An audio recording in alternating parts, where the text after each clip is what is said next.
নমস্কার বন্ধুরা, আমি অরিন্দম চলে আসলাম আজকে এই মুহূর্তে বিরাট বড় একটা গুরুত্বপূর্ণ একটা আপডেট নিয়ে। আপনারা কিন্তু সবাই জানেন জাস্টিস গাঙ্গুলি যিনি দুর্নীতির বিরুদ্ধে লড়াই করে গেছিলেন। পশ্চিমবঙ্গে যে রেশন দুর্নীতি থেকে শুরু করে শিক্ষক নিয়োগ দুর্নীতি থেকে শুরু করে পুর নিগম দুর্নীতি থেকে শুরু করে এত যে দুর্নীতিগুলো যে হয়েছে তার একমাত্র কাণ্ডারি হলেন গিয়ে জাস্টিস গাঙ্গুলি। এই জাস্টিস গাঙ্গুলির দিকে তাকিয়েছিলেন হাজার হাজার চাকরি প্রার্থীরা। জাস্টিস গাঙ্গুলির এই সিদ্ধান্তে তারা কিন্তু যথেষ্ট হতাশ এবং তারা কি বলছেন এ টু জেড আজকে আলোচনা করব। সো ভিডিওটা আপনারা কন্টিনিউ করুন এবং আরও ডিটেলস আপডেট পাওয়ার জন্য আমাদের ফেসবুক অফিসিয়াল গ্রুপে আপনারা জয়েন হয়ে যাবেন, যেটা লিঙ্ক আমাদের ডেসক্রিপশন বক্সে দেওয়া থাকবে। সো বন্ধুরা চলুন ভিডিওটা শুরু করি। আজ মঙ্গলবার পদ ছাড়বেন ভগবান, হতাশ চাকরি প্রার্থীরা।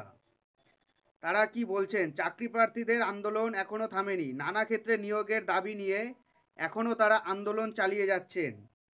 নিয়োগ দুর্নীতিতে একের পর এক রায় দিয়েছিলেন, চাকরি প্রার্থীদের কাছে ভগবান হয়ে উঠেছেন বিচারপতি গঙ্গোপাধ্যায়। তিনি বিচারপতি পদ থেকে ইস্তফা দেওয়ার কথা ঘোষণা করেছেন। শুধু তাই নয়, তিনি জানিয়ে দিয়েছেন যে চাকরি থেকে ইস্তফা দিয়ে তিনি রাজনীতিতে যোগ দেবেন। যার একের পর এক রায় হাসি ফুটিয়েছিল অসহায় যোগ্য বেকার চাকরি প্রার্থীদের। সেই চাকরি প্রার্থীরা কি বলছেন তার ইস্তফা দেওয়ার সিদ্ধান্তে? চাকরি প্রার্থীদের আন্দোলন এখনও থামেনি। নানা ক্ষেত্রে নিয়োগের দাবি নিয়ে এখনও তারা রাস্তায় আন্দোলন চালিয়ে যাচ্ছেন। সেই আন্দোলনকারীরা বিচারপতি অভিজিৎ গঙ্গোপাধ্যায়ের এই পদ ছেড়ে দেওয়ার খবর শোনার পরে অনেকটাই হতাশা হয়ে পড়েন। পরে বিচারপতি জানিয়েছেন তিনি রাজনীতিতে যোগ দেবেন, তা শুনে আশাবাদী চাকরি প্রার্থীরা। তিনি বলেন এটা একেবারে ওনার ব্যক্তিগত সিদ্ধান্ত। রাজ্যের নানা দুর্নীতির বিষয় উনি সামনে এনেছেন। আমরা আশা করব রাজ্য সরকার এবং হাইকোর্ট তার দেখানো পথেই আমাদের সুবিচার করবেন। বঞ্চিত চাকরি প্রার্থীরা যেন চাকরি ফেরত পাবে। বিচারপতি পদ থেকে পদত্যাগ করলেও তিনি যে আমাদের হয়ে লড়বেন এটা আমাদের আশা। বঞ্চিত চাকরি প্রার্থীরা কিন্তু ওনাকে রাস্তায় নামতে বলছে। পশ্চিমবঙ্গ আপার প্রাইমারি চাকরি প্রার্থী মঞ্চের সুশান্ত ঘোষ সংবাদ মাধ্যমকে জানিয়েছিলেন, কালো কোট পরে কখনো আইনজীবী বা বিচার ব্যবস্থার অধীনে থাকে ব্যক্তিদের রাজনীতি যাওয়া উচিত না।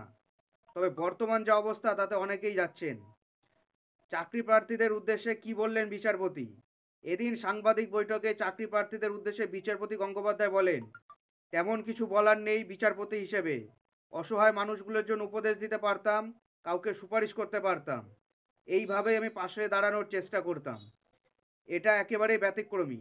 23-24 বছরের আইনজীবী জীবনে এরকম কোনো বিচারপতি দেখিনি যারা অসহায়দের পাশে দাঁড়াচ্ছেন।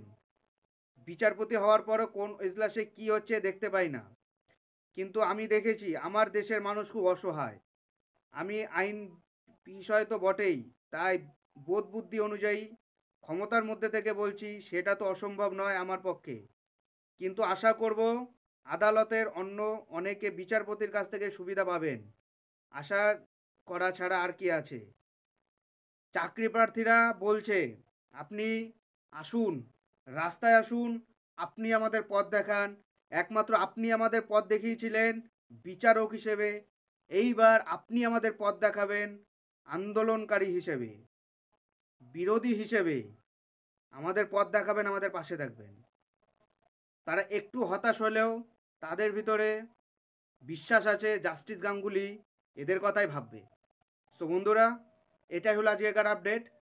সো এরকম আপডেট পেতে হলে আমাদের চ্যানেল ইউজার অরিন্দমকে সাবস্ক্রাইব করে আমাদের পাশে থাকুন।